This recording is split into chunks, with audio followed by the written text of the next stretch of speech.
Absolutely, yes. Well, you know, I only have one more question personally, but then I want to get to you guys, and I'm really challenging you guys to go a little outside the box here, because Chrissie's been asked several questions in this last week and a half since Roth, and they're all, you know, diet, nutrition, training, and those are all good questions, and I'm sure she will answer them unbelievably well, but think outside the box. So here's some good questions here. Nobody's talked about Chrissie's dating life yet. You know, we haven't got all night.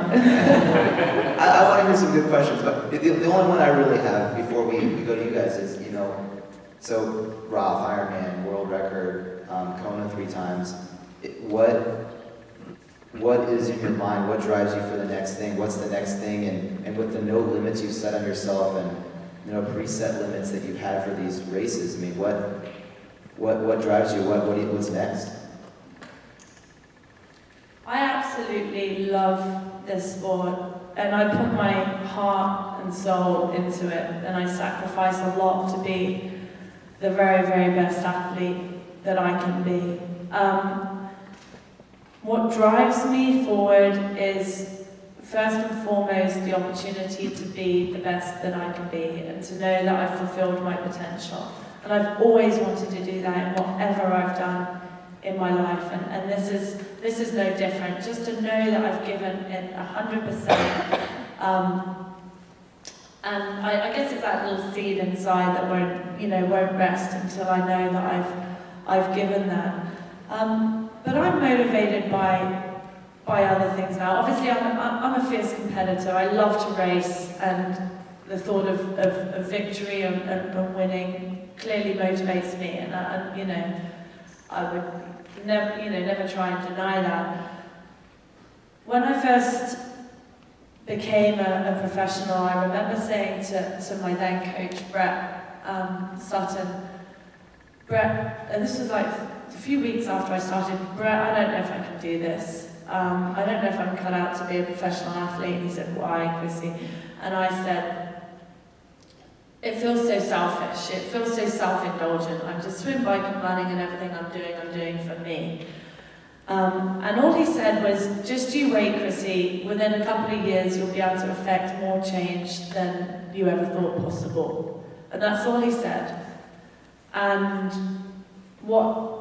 his words have since come true. So whereas I started this sport wanting to be the best athlete that I can be, which is a selfish endeavour, has turned into something a lot wider now.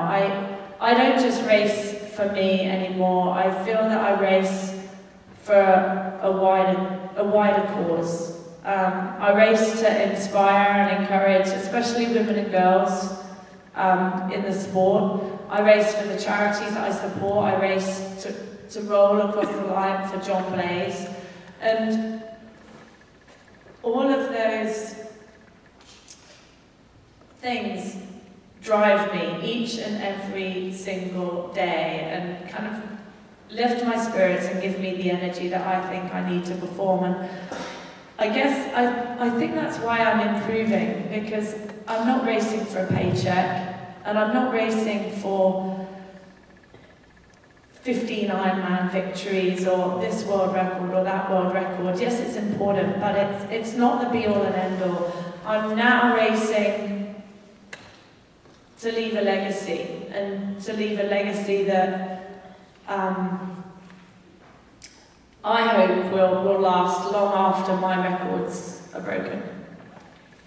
I'm sure, yeah. I'm sure that's a pretty big deal. I mean, it's a pretty big deal to have the effect and the change you've already had in some of these foundations and some of these, you know, platforms that you've used already. You're winning and whatnot. It's rare in sport, and we see it all the time. And so, and this is just one of those things right here as we're raising money for not only the Naperville Elementary School running programs, but the North Central cross country team. So we thank you for that.